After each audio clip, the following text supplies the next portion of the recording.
Siamo in compagnia di Oscar De Bona, presidente della Fiera di Longarone. Presentare la fiera in varie città, perché questa scelta?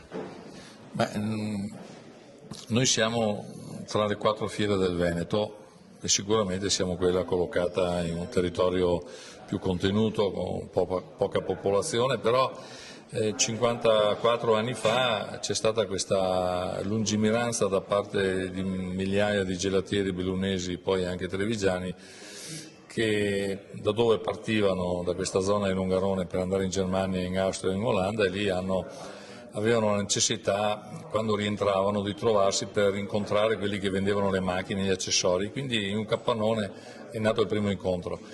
E da lì poi è nato il primo padiglione, il secondo è diventato oggi quel polo fieristico che c'è, quasi 20.000 metri quadrati di superficie.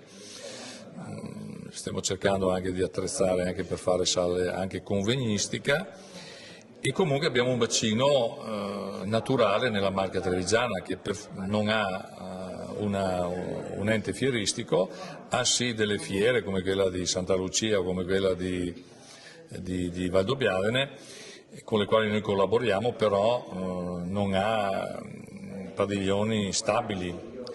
E quindi stiamo guardando, anche perché abbiamo qui molti espositori che vengono a Longarone, molti visitatori, a seconda della tipologia della fiera, di scegliere una cittadina della Marca Trevigiana o anche dell'area del Pordenonese oppure del Vicentino, dell'Alto Vicentino. Siamo stati a Bassano, siamo stati ad Asiago, siamo stati a Sacile, siamo stati a Conegliano, Valdobbiadene, siamo stati a Trento, siamo stati a Brunico, quindi andremo a Udine prossimamente a presentare quella del gelato, che non facciamo concorrenze agli altri enti fieristici, perché non presentano questa tipologia di fiere che si caratterizzano per una specificità o montana o particolare come quella del gelato di questa realtà di migliaia di gelatieri trevigiani e bellunesi. Quindi questo è un po' stato il motivo, anche perché vogliamo guardare avanti per reggere di fronte ad una crisi generale che c'è,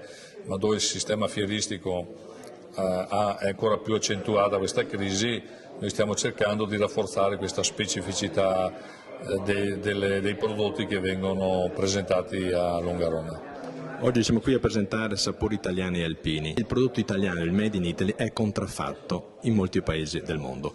Quanto importante è quindi parlare dei veri sapori italiani in una fiera come quella di Longarone? Diciamo, noi siamo piccoli, quindi quando si è piccoli si può controllare. Noi abbiamo avuto qualche anno fa un episodio di qualcuno che vendeva un prodotto che non era poi quello che presentava, e lo abbiamo eliminato immediatamente, perché abbiamo proprio quelli che partecipano, gli espositori, che ci aiutano a segnalare anche questi falsi. E il fatto di essere proprio piccoli, però con la possibilità di offrire tante opportunità, ci permette anche di essere tutelati da questo punto di vista. Una fiera dedicata anche all'arte insieme al buon gusto.